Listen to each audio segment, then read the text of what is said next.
Hey everybody, this is Pipepastor coming to you from Fresno, California for the Pipe Smokers of Ireland and my lad here, BoldODonahue. Some of you have been asking about BoldODonahue because he hasn't been on for a while, and so you get on my YouTube videos and that's your comment, where's BoldODonahue? So we're over at his house today. We're over at the Pious Pelican. It's kind of in disarray today because they've been putting flooring in their house. And so this isn't the way it usually looks, but it's better than my house right now because my wife's got a bunch of women over there. So we thought we'd do the video over here. So here we are, and what do you got to say for yourself? I haven't made videos in a while. My house has been torn up since September, or my father-in-law died in September. Came back from 3 weeks in Washington to take care of his estate, and a couple days after returning, our house floods, and so we've been taking care of our house since October. It's been torn up and just starting to get it back together. We got the floors in, got some baseboards in. So anyway, it's pretty chaotic. The man cave's in disarray because half of the furniture in the house has been moved out here. And we've been using this as the family room, so my kids been out here almost every day, and there's like toys I've had to clean up, and the dogs out here making them. So just all sorts of stuff.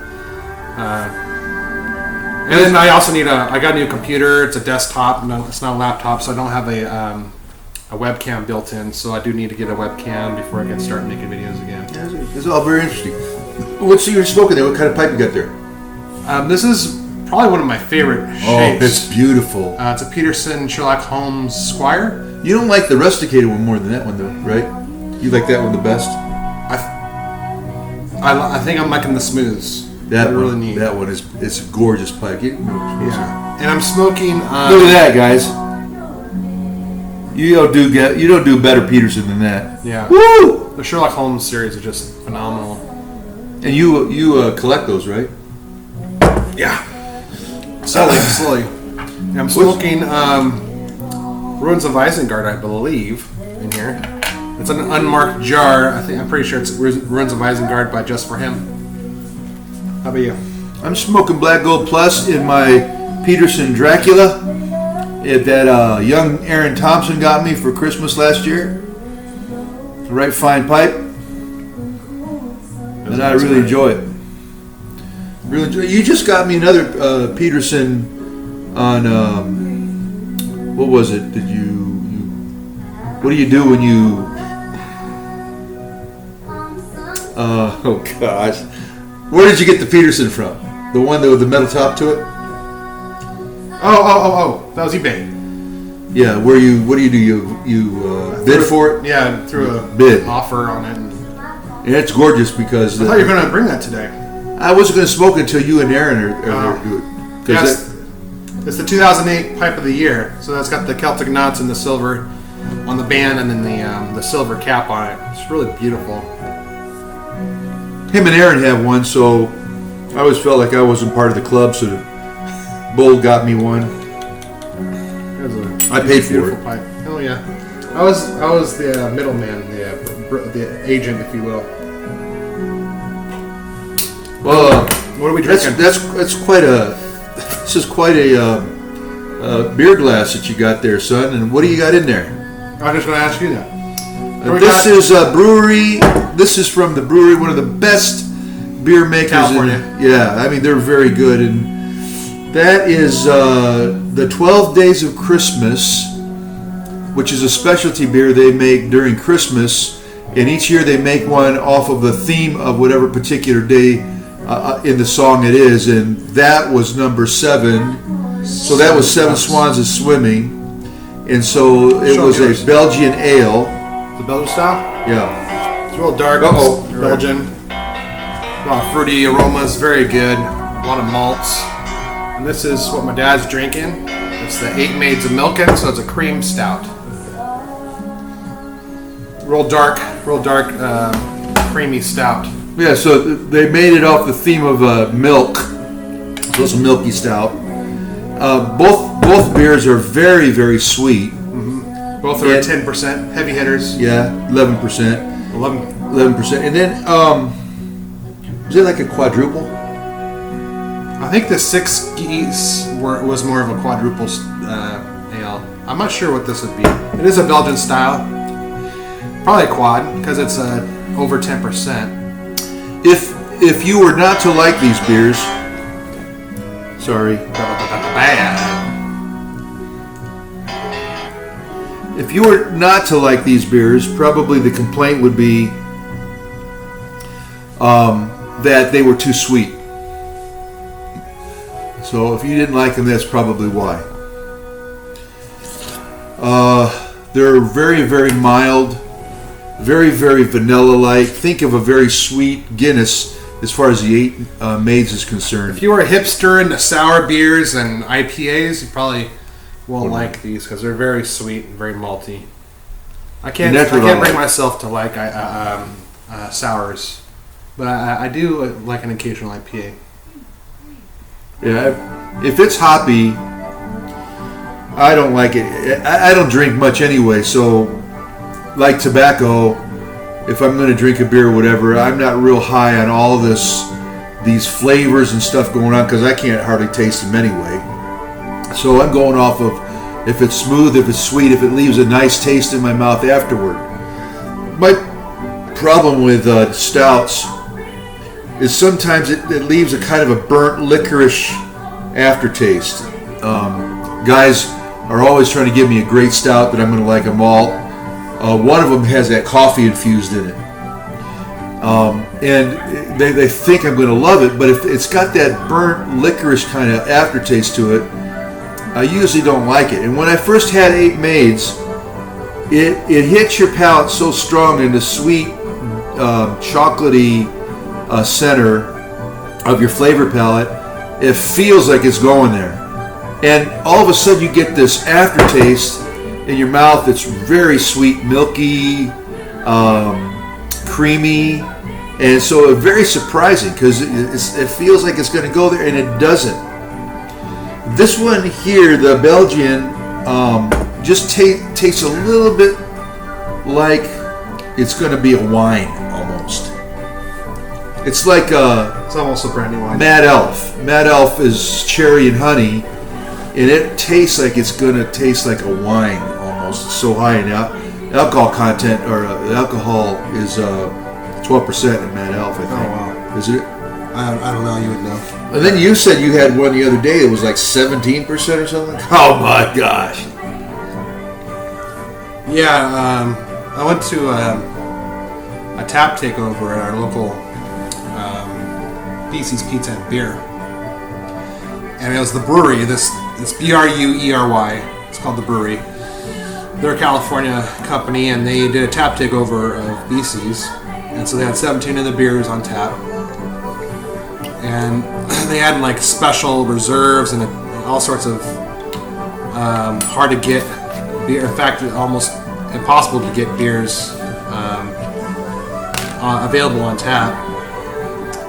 And so I was privileged to try several that just blew my mind, and they were about 15 to 17% alcohol each one. So it was like $5 for a little 5-ounce glass. It looks like it's almost laughable how small the glass is, especially when someone as big as I am, I got these huge hands holding this little thing. It looks like I'm having a little tea party with a little girl or something. But it was just the best. It's called Cuivre, I think. That's how you pronounce it. Cuivre. Man, that was something else. It was very good. And I think each year, the guy told me there, he said each year they take leftovers of their special reserve and mix it into that year's special reserve. So, which you think would not be good. You would think. I guess it has life culture or something in it that keeps it still living and changing and maturing. And so, I mean, it was amazing. They wanted to sell me a bottle for $34 of it, and I almost did it. But I was thinking how my wife was going to murder me when I got home And what you Yeah, saw. but how bad could that have been? Yeah. And you had that beard assuage. We've got a lot of power tools laying around. Ooh. Who knows? So, I could kick myself for doing it because I asked the fella there, how do I get this bottle? They have it like little beverages and more. He said you have to be a part of like these special high-class beer clubs in order to get a hold of these bottles. But I should have gotten it just so my father can try it. Dang. All right. And you should find out how your pipe club can get. It has to be a beer club, can't be a pipe club. It's a special beer club. I don't know how they get a hold of them. But You gotta start one. I don't know. You still working on that app? No. Well, I mean, it's us. Don't talk about it because I don't want other people to take my idea. Okay.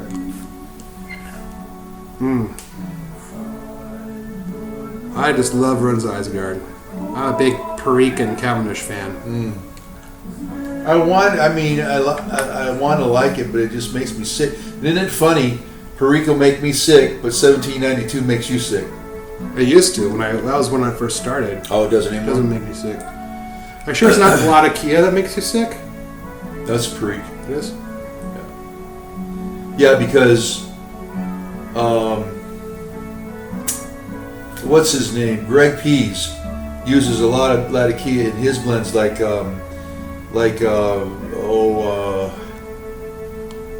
Haldo's Delight, and there's some others that he used Perique in, and boy, as soon as you can just bet if it's got Perique in, don't even tell me, and I'll smoke it, I'll get sick. Huh. Latakia, no. Especially 1792. Samuel Gay with 1792 smells horrid out of the tin. Smells like Tonquin. What's that? It's horrible. I think it's probably a cake, a press that they press it with. It's a Tonquin? Tonquin is it's just an awful smell. And you get an overwhelming smell of that with 1792, and it has to be rubbed out. It's in a cake, so you have to rub it out. And when you smoke it, it totally doesn't taste like it smells. It tastes chocolatey, very mild. But if you're sitting down and you're enjoying a bowl of it, and all of a sudden you decide to stand up, you almost fall back down again. It's got that big of a kick to it. But we're really good, and I'm going to send Care some. I think I ruined my batch of tobacco. Which bat? The one I grew. Really? I left them hanging up. I harvested them late. I think that's what it was because they didn't dry fast enough. They dried slow. I know it's been pretty cold out here, and some of them molded. So I threw a couple leaves away that were moldy, and then some other ones didn't look quite right. I threw them in a little plastic bag to draw some moisture out of the stems, but we'll see if it's salvageable. I don't know. I'm going to start again pretty soon, plant some more tobacco. But I don't know if it's going to be smokable. And you're going to start brewing? Mm-hmm. You got how much honey right now? You just ordered a bunch of honey. 18 pounds of honey from a local bee farm. Great guy. So I'm going to get some mead going. Honey wine. So if anyone's done that before and has some tips or advice, please send them our way. Use all the advice I can get. I ordered some books on it, but... Or just brewing in general. Yeah. You got some ideas to kick his way that'll help him along the way so that we don't ruin our first batches. Let him know. Yeah. We appreciate We get it. 6 gallons going. They don't want to take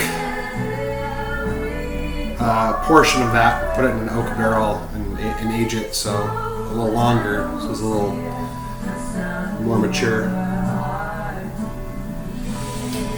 I'm thinking about Phil Hargreaves right now. Phil's one of our members, and Phil's having a hard time of it health-wise now. He's been in the hospital. I think he's supposed to get home Monday. I'm not sure, but yeah, he's not feeling real good. And Phil's a precious soul. He's one of our admins, and he was very, very, very kind to me when I was going through my hard spot. And he wrote me frequently and said some very good and kind things to me, and he was praying for me. And I'm thinking about Phil right now as well. So if you guys can, you bunch of people that are praying people, pray for Phil. And those of you who want to hold him close in your heart and your thoughts, send him something, make a comment on his site, and give him some well wishes. He certainly would do the same for you if you were in that situation. And any other members of the Pipe Smokers of Ireland community, we don't push our faith. We don't try to convert anybody for sure. I mean, they give me a lot of license on my residence page, and I kind of push it to the limit. But I'm the pipe pastor. What do you figure? But on the whole, our group is very kind toward the idea of prayer. Being Irish, there's no shock there. But if you can pray, if you're praying people, and if you have something wrong with you and you need people to pray for you and keep you in their thoughts, this community will do it. I'm telling you right now, they will. There's a bunch of people that will keep you in their heart and think about you, and some that'll pray for you. And so make your need known to us, and don't be shy about that. We want to know about those kinds of things. And so Phil, whenever you get to see this, just know that we were thinking and praying about for you, and hope you make a good turn of this. I know you had a bad bout with health a couple years ago, and got to get yourself healthy. Quit eating all that English food. that blood sausage and boiled eel and all that other stuff. You need some good Italian food. I'd say eat some Irish food, but all that is potatoes and something else on the side. So I think Irish, they eat a bunch of kidneys, and you don't want Scottish either because they eat haggis. Germans are bland, except, well, not all German food is bland, but I've got some German friends on here. I better be careful about that. But you can't beat Italian food. That's what you need to eat. Italians have got some, I'm sure, old country gross stuff. Oh, every culture. Oh yeah, everyone does. That was back in the day when they had to utilize every part of the animal. They had to eat every part of it: the testicles, the rectum, I'm sure old country Italians ate the sphincter of cats. Who knows? Cat sphincters. It's possible. I'm gonna look it up. Anything else you want to talk about yourself? What's been going on? Got nothing much else to add. Well, you've been making some wrappings for cigars. The labels. Yeah. Mm-hmm. And there's some labels. They should be coming around here soon. It's our local tobacconist, Micah Johnson from Cigars Limited. Did Brew 44 cigar labels, and then a new one that's coming out called Havana Crew or something like that. And it's a molasses rum dipped cigar. It sounds absolutely amazing. So we'll see what that turns out like. Got some like on the label. It's got this honey that's dripping down the band that I made, and that part should be embossed, so it actually looks like dripping honey. But we'll see what the printer does with that, if it looks close to my vision or not. Nothing else exciting. I did that DNA thing. It was kind of interesting. Very interesting. Got a bunch of really random cultures in us. We should get the results back from dads. We did dads too, so then I'll be able to deduce which ones are from my mom, which ones are from my dad. Because we had some like Basque in there. We had, of course, the Southern Italians were I know are for sure from. That'd be hilarious if they were from mom and not from me. And then I had like 1.1% Ashkenazi. No, something Jew. Was it Ashkenazi Jew or something? Anyway, I had like 0.1% Asian or Native American. Who knows where that's from? Dang, a steam engine over there. I had a ton of Irish, so no surprise there. It was like 60-something% Irish. Only the finest Irish blood. Yep. Only the finest. We don't have any of that Viking blood in us. There are some other random tidbits. There's a little German in there. Anyways, it's interesting. It was through 23andMe. So now it gives you that as like a little bonus, and then it gives you like some health things. Like it told us some things we pretty much already knew about. For our muscle type, we're more of a sprinter. So like dwarves, and at least in the movies, not according to the books, but like they're strong, short distances, not long distances. They're not endurance. We're not built for endurance. Gimli ran quite a long ways with Strider. Mm-hmm. Neo. That's why I said the movies, because the movie made a crack about it, but in the books they actually had a lot of endurance. Anyway, nerds. We found out some interesting things. They don't do a lot of interpretation of your markers. They do most of the testing. So you can pay $20 for this other site, and they'll interpret all your markers for you. Tell you have a 30% chance of getting Parkinson's, or prostate cancer. You have this much percentage, so be on the lookout for that. So they kind of like give you some heads up on some health concerns. Yeah, one of the reasons why Nick's doing this is because I'm adopted, and I didn't really keep a record of my birth father's Irish DNA and any of the things that were going on in the Donahue side of the clan. So, I really don't know what the health history is, and so, Nick was doing that for me. Natural, at least. I mean, we know your dad died of abuse of alcohol and tobacco, of cirrhosis and lung cancer from cigarettes. That's all, but we don't know, like, natural-wise. We know all the health history of grandma's side and mom's side of prostate cancer and whatnot, but we don't know anything about that side, really. My doctor said I had the prostate of a 20-year-old. I don't know what that means or how they find that out, but there you have it. How old are you now? 31. About 8 or 9 more years, my friend.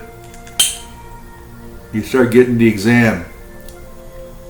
We usually talk... You have to buy the doctor a drink. I've been doing a series on Ecclesiastes. In case you found out, we're not doing anything on Ecclesiastes this time around, except that we're living the life of Ecclesiastes. Okay. Enjoying the simple things of life. Talking today about a young man that has a hard time with boredom in life, and as we were sharing that all life is boring occasionally. It's not always exciting, but that's the point of Ecclesiastes, is that when you find meaning in life, you can be satisfied with whatever it is that you have at the moment. It's you get the most out of the moment and out of the simple things. And I don't think, for a pipe smoker, I don't think life can ever be boring, really. You have a good pipe. It's called leisure. Exactly. Mm-hmm. Boring. Pick up a book. Got my special bracelet on from Care. Oh, that's cool. Isn't that something? Mm-hmm. The little twit just. This is the only one they made, and it was his, and. He thought because he told me he was going to get me one like it, he was bound by his word. And I swore if he did this, I'd send some hitmen over there. And he did it anyway, doggone it. Man, who's a rascal gave him your home address? I gave it to him. You did? He'd probably show up at my door one day. I probably won't be able to understand a word he says. You have that Irish rogue. He actually spent a lot of time in the States. Oh, so his accent's a lot. He can milder. speak English? American. American. America. I think he spent time in Texas. Well, you guys better be nice to us because Donald Trump might be president one day. Well, Scottish have nothing better to do than they don't want their independence, mind you. They just want to ban Donald Trump from coming. That's it. They don't want their independence. It's like as long as Donald Trump stays out of Scotland, that's the priority for them. Hey, there's some Scottish brethren that are watching this right now. Oh man, I can take it. How many of you guys have celebrated Robert Burns Day last week? Oh, I missed it. Darn it. We could have had a haggis. I think they finally lifted the ban on haggis. They did? Yeah, but they had to remove an ingredient. They had to remove the sheep's lungs? It was something, an ingredient that kept it from... Does that mean that haggis that we had was bootlegged? We had two different types of haggis. We had one in a can. Oh, the can one was... The haggis in the can. I think it was... they must have got it smuggled in. The haggis in the can was this big. About yay big around, this big. And the haggis was packed in liquor. Is that what? And it was like 10 years old, so it's like the haggis was almost grew in the can. But when you tilted the can, the haggis would float in the liquid and slump up against the end of it. Go slump. That was the most horrid. But they lifted the ban, so we can now import an altered form of the haggis. Which, and this is what we've been alive for. So I can't wait. Priorities. I can't wait. That's good. Well, I'm glad they took the lung out. They kept the rectums in. They kept the liver, the kidneys, the suet, but they kept everything else. The udders, the uterus. But they threw out those nasty lungs. Those lungs, I tell you, they'll get you every time. They'll get you. Well, this conversation has degenerated to the point where it's probably best that we sign off today. Hope you guys enjoyed the reunion of the Pipepastor and his boy, BoldODonahue, and it's not like we're not doing them on purpose. It's that life takes a hold of us, and I have to take my videos when I can get them. But I sure would like to do more with you, son. That's for darn sure. That's for darn sure. These are good times. So until next week, this is a Pipepastor and a celebrity guest, BoldODonahue, Nick, my boy, my son. And Slancha, guys. Slancha, we'll be seeing you next week. Take care.